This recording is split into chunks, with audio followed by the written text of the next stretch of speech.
Buddhist Writings, translated by Henry Clark Warren. Chapter 2, The Birth of the Buddha. Now while the future Buddha was still dwelling in the city of two Siddha gods, the Buddha uproar, as it is called, took place. For there are three uproars which take place in the world: the cyclical uproar, the Buddha uproar, and the universal monarch uproar. They occur as follows. When it is known that after the lapse of 100,000 years the cycle is to be renewed, the gods called Lokabayuhas, inhabitants of a heaven of a sensual pleasure, wander about through the world with hair let down and flying in the wind, weeping and wiping away their tears with their hands, and with their clothes red and in great disorder, and this they make announcement: Sirs, after the lapse of 100,000 years the cycle is to be renewed. This world will be destroyed. Also the mighty ocean will dry up, and this broad earth, and Sinaru, the monarch of the mountains, will be burnt up and destroyed. Up to the Brahma heavens will the destruction of the world extend. Therefore, sirs, cultivate friendliness, cultivate compassion, joy, and indifference. Wait on your mothers, wait on your fathers, and honor your elders among your kinsfolk. This is called the cyclical uproar. Again, when it is known that after a lapse of 1,000 years an omniscient Buddha is to arise in the world, the guardian angels of the world wander about proclaiming, Sirs, after the lapse of 1,000 years a Buddha will arise in the world. This is called Buddha uproar. And lastly, when they realize that after the lapse of 100 years a universal monarch is to arise, the terrestrial deities wander about proclaiming, Sirs, after the lapse of 100 years a universal monarch is to arise in the world. This is called the universal monarch uproar. And these three are mighty uproars. When of these three uproars they hear the sound of the Buddha uproar, the gods of all 10,000 worlds come together into one place, and having ascertained what particular being is to be the Buddha, they approach him and beseech him to become one. But it is not till after omens have appeared that they beseech him. At the time, therefore, having all come together in one world, with the Satum Marjas, and with the Sakha, the Suma, the Santuzita, the Paranimidya Vasavadi, and the Maha, or of a Brahma, or of a universal monarch, that you fulfilled the 10 perfections. But it was to gain omniscience in order to save the world that you fulfilled them. Sir, the time and fit season for your Buddhaship has now arrived. But the Great Being, before assenting to their wish, made what is called the 5 great observations. He observed mainly the time, the continent, the country, the family, and the mother and her span of life. In the first of these observations he asked himself whether it was the right time or no. Now it is not the right time when the length of men's lives is more than 100,000 years. And why is it not the right time? Because mortals then forget about birth, old age, and death.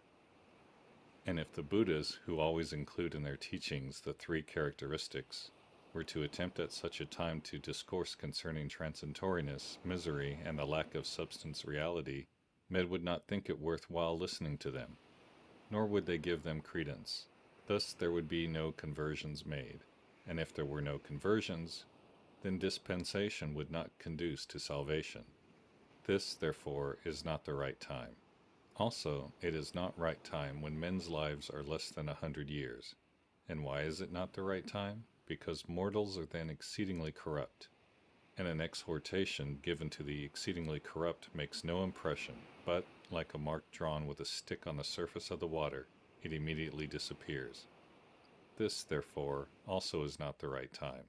But when the length of men's lives is between 100 years and 100,000 years, then is it the right time. Now at that time men's lives were 100 years. Accordingly the Great Being observed that it was the right time for his birth. Next he made the observation concerning the continent. Looking over the 4 continents with their attendant isles, he reflected. In 3 of the continents the Buddhas are never born. Only in the continent of India are they born. Thus he decided on the continent. Next he made the observation concerning the place. The continent of India is large, thought he, being 10,000 leagues round. In which of its countries are the Buddhas born? Thus he decided on the middle country. The middle country is the country defined in the Vinaya as follows. It lies in the middle. On this side of the town Ganjagala on the east, beyond which is Masla, and beyond that the border districts. It lies in the middle on this side of the river Salavat on the southeast, beyond which are the border districts. It lies in the middle on this side of the town Setakanita on the south, beyond which are the border districts. It lies in the middle on this side of the Brahmical town Thuna on the west, beyond which are the border districts. It lies in the middle on this side of the hill Usvardaja on the north, beyond which are the border districts. It is 300 leagues in length, 250 in breadth, and 900 in circumference. In this country are born the Buddhas, the private Buddhas, the chief disciples, the 80 great disciples, the universal monarch, and other eminent ones, magnates of the warrior caste, of the Brahma caste, and the wealthy householders. And in it is the city called Kapilavatthu, thought he, and concluded that there he ought to be born. Then he made the observation concerning the family. The Buddhas, thought he, are never born into a family of the peasant caste, or of the servile caste, but into the warrior caste, or of the Brahma caste, whichever at the time is the higher in public estimation. The warrior caste is now the higher in public estimation. I will be born into a warrior family, and King Siddhudana shall be my father. Thus he decided on the family. Then he made the observation concerning the mother. The mother of Buddha, thought he, is never a wanton nor a drunkard, but is one who has fulfilled the perfections through 100,000 cycles, and has kept the 5 precepts unbroken from the day of her birth. Now this queen, Mamai, is such a one, and she shall be my mother. But what shall be her span of life? Continued he, and he perceived that it was to be 10 months and 7 days. Having thus made the 5 great observations, he kindly made the gods the required promise, saying, Sirs, you are right. The time has come for my Buddhaship. Then, surrounded by the gods of the Tusita heaven, and dismissing all the other gods, he entered the Nadana grove of the Tusita capital, for in each of the heavens there is a Nadana grove. And here the gods said, Attain in your next existence your high destiny, and kept reminding him that he had already paved the way to it by his accumulated merit. Now it was while he was thus dwelling, surrounded by these deities, and was conceived in the womb of Queen Mamai. And in order that this matter may be fully understood, I will give the whole account in due order. It is related that at the time the midsummer festival had been proclaimed in the city of Kapilavatthu, and the multitude were enjoying the feast. And Queen Mamai, abstaining from strong drink, and brilliant with garlands and perfumes, took part in the festivities for the 6 days previous to the day of full moon. And when it came to be the day of full moon, she rose early, bathed in perfumed water, and dispensed 400,000 pieces of money in great largesse. And decked in full gala attire, she ate of the choicest foods, after which she took the 8 vows, and entered her elegantly furnished chamber of state. And lying down on the royal couch, she fell asleep and dreamed the following dream. The 4 guardian angels came and lifted her up, together with her couch, and took her away to the Himalaya mountains. There, in the Manosil tableland, which is 60 leagues in extent, they laid her under a prodigious sal tree, 7 leagues in height, and took up their positions respectfully at one side. Then came the wives of these guardian angels, and conducted her to Anotada Lake, and bathed her, to remove every human stain. And after clothing her with divine garments, they anointed her with perfumes and decked her with divine flowers. Not far off was Silver Hill, and in it a golden mansion. There they spread a divine couch with its head towards the east, and laid her down upon it. Now the future Buddha had become a superb white elephant, and was wandering about at no great distance on Gold Hill. Descending thence, he ascended Silver Hill, and approached from the north. He plucked a white lotus with his silvery trunk, and trumpeting loudly went into the golden mansion. And 3 times he walked round his mother's couch with his right side towards it, and striking her on her right side, he seemed to enter her womb. Thus the conception took place in the midsummer festival. On the next day the queen awoke and told the dream to the king, and the king caused 64 eminent Brahmins to be summoned, and spread costly seats for them on ground festively prepared with green leaves, dalbargia flowers, and so forth. The Brahmas being seated, he filled gold and silver dishes with the best of milk porridge compounded with ghee, honey, and treacle. And covering these dishes with others, made likewise of gold and silver, he gave the Brahmas to eat. And not only with food, but with other gifts, such as new garments, tawny cows, and so forth. He satisfied them completely. And when their every desire had been satisfied, he told them the dream and asked them what would come of it. "Be not anxious, great king," said the Brahmas. "A child has planted itself in the womb of your queen, and it is a male child and not a female. You will have a son, and he, if he continue to live the household life, will become a universal monarch. But if he leave the household life and retire from the world, he will become a Buddha and roll back the clouds of sin and folly of this world." Now the instant the future Buddha was conceived in the womb of his mother, all 10,000 worlds suddenly quaked, quivered, and shook. And the 32 prognostics appeared as follows. An immeasurable light spread through 10,000 worlds. The blind recovered their sight, as if from desire to see this his glory. The deaf received their hearing, the dumb talked, the hunchback became straight of body, the lame recovered the power to walk. All those bonds were freed from their bonds and chains. The fires went out in all the hells. The hunger and thirst of the mains was stilled. Wild animals lost their timidity. Diseases ceased among men. All mortals became mild-spoken. Horses neighed and elephants trumpeted in a manner sweet to the ear. All musical instruments gave forth their notes without being played upon. Bracelets and other ornaments jingled. In all quarters of the heavens the weather became fair. A mild, cool breeze began to blow, very refreshing to men. Rain fell out of season. Water burst forth from the earth and flowed in streams. The birds ceased flying through the air. The rivers checked their flowing. In the mighty ocean the water became sweet. The ground became everywhere covered with lotuses of the 5 different colors. All flowers bloomed, both those on land and those that grow in the water. Trunk lotuses bloomed on the trunks of trees, branch lotuses on the branches, and vine lotuses on the vines. On the ground, stalk lotuses, as they are called, burst through the overlying rocks and came up by sevens. In the sky were produced others, called hanging lotuses. A shower of flowers fell all about. Celestial music was heard to play in the sky, and the whole 10,000 worlds became one mass of garlands, of the utmost possible magnificence, with waving chowries, and saturated with these incense-like fragrance of flowers, and resembled a bouquet of flowers sent whirling through the air, or a closely woven wreath, or a superbly decorated altar of flowers. From the time the future Buddha was thus conceived, 4 angels with swords in their hands kept guard, to ward off all harm from both the future Buddha and the future Buddha's mother.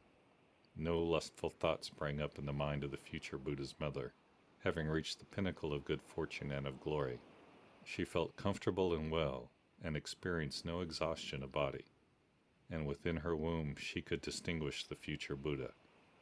Like a white thread passed through a transparent jewel. And whereas a womb that has been occupied by a future Buddha is like the shrine of a temple, and can never be occupied or used again, therefore it was the mother of the future Buddha died when he was 7 days old, and was reborn in the Tusita heaven. Now other women sometimes fall short of, and sometimes run over the term of 10 lunar months, and then bring forth either sitting or lying down. But not so the mother of a future Buddha. She carries the future Buddha in her womb for just 10 months, and then brings forth while standing up. This is a characteristic of the mother of future Buddha. So also Queen Maimai carried the future Buddha in her womb, as it were oil in a vessel for 10 months, and being then far gone with child, she grew desirous of going home to her relatives, and said to King Suddhodana, "Sire, I should like to visit my kinsfolk in their city of Devadaha." "So be it," said the king, and from Kapilavatthu to the city of Devadaha he had the road made even. and garnished it with plantain trees set in pots, and with banners and streamers, and seating the queen in a golden palanquin borne by 1,000 of his courtiers, he sent her away in great pomp. Now between the two cities, and belonging to the inhabitants of both, there was a pleasure grove of sal trees called Lumbini Grove. And at this particular time this grove was one mass of flowers from the ground to the topmost branches, while amongst the branches and flowers hummed swarms of bees of 5 different colors, and flocks of various kinds of birds flew about warbling sweetly. Throughout the whole of Lumbini Grove the scene resembled the Satalat Grove in Indra's paradise, or the magnificently decorated banqueting pavilion of some potent king. When the queen beheld it, she became desirous of disporting herself therein, and the courtiers therefore took her into it, and going to the foot of the monarch sal tree of the grove, she wished to take hold of one of its branches, and the sal tree branch, like the tip of a well-steamed reed, bent itself down within reach of the queen's hands. Then she reached out her hand and seized hold of the branch, and immediately her pains came upon her.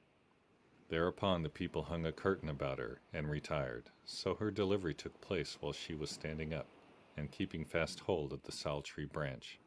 At that very moment came 4 pure-minded Mahabrahma angels bearing a golden net, and, receiving the future Buddha on this golden net, they placed him before his mother and said, "Rejoice, O Queen, a mighty son has been born to you."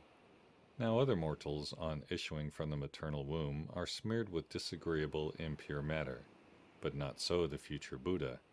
He issued from his mother's womb like a preacher descending from his preaching seat, or a man coming down a stair, stretching out both hands and both feet, unsmeared by any impurity from his mother's womb, and flashing pure and spotless, like a jewel thrown upon a vesture of Benares cloth. Notwithstanding this, for the sake of honoring the future Buddha and his mother, there came 2 streams of water from the sky, and refreshed the future Buddha and his mother. Then the Brahma angels, after receiving him on their golden net, delivered him to the 4 guardian angels, who received him from their hands on a rug, which was made of the skins of black antelopes, and was soft to the touch, being such as is used on state occasions. And the guardian angels delivered him to men who received him on a coil of fine cloth. And the men led him out of their hands on the ground, where he stood and faced the east. There, before him, lay many thousands of worlds, like a great open court, and in them gods and men making offerings to him of perfumes, garlands, and so on, were saying, "Great being, there is none your equal, much less your superior. When we had in this manner surveyed the 4 cardinal points, and the 4 immediate ones, and the zenith, and the nadir, in short, all the 10 directions in order, and had nowhere discovered his equal, he exclaimed, 'This is the best direction,' and strode forward 7 paces, followed by Mahabrahma holding over him the white umbrella, Suma bearing the fan, and other divinities having their other symbols of royalty in their hands. Then at the 7th stride he halted. With a noble voice he shouted the shout of victory, beginning, 'The chief am I in all the world.' Now in 3 of his existences did the future Buddha utter words immediately on issuing from the mother's womb, namely, in his existence as Mahosada, in his existence as Vesantara, and in this existence. As respects his existence as Mahosada, it is related that just as he was issuing from his mother's womb, Sakka, the king of the gods, came and placed in his hands some choice sandalwood, and departed, and he closed his fist upon it and issued forth. 'My child,' said his mother, 'what is it you bring with you in your hand?' 'Medicine, mother,' said he. Accordingly, as he was born with medicine in his hand, they gave him the name of Osada Draka, medicine child. Then they took the medicine and placed it in an earthenware jar, and it was a sovereign remedy to heal all the blind, the deaf, and other afflicted persons who came to it. So the saying sprang up, 'This is a great medicine, this is a great medicine,' and thus he received the name Mahosada, great medicine man. Again, in the Vesantara existence, and he was issuing from his mother's womb, and he stretched out his right hand and said, "Pray, mother, is there anything in the house I want to give alms?" Then, after he had completely issued forth, his mother said, "It's a wealthy family, my son, into which you are born."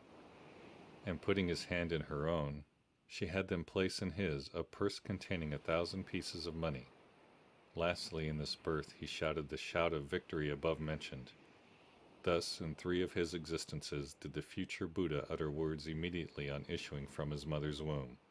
And just as at the moment of his conception, so also at the moment of his birth appeared the 32 prognostics.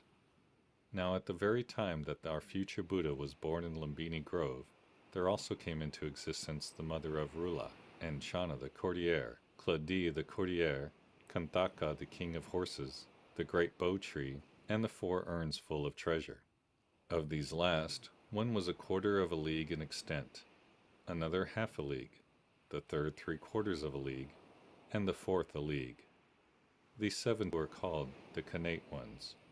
Then the inhabitants of both cities took the future Buddha and carried him to Kapilavatthu. End of Chapter 2. The Birth of the Buddha.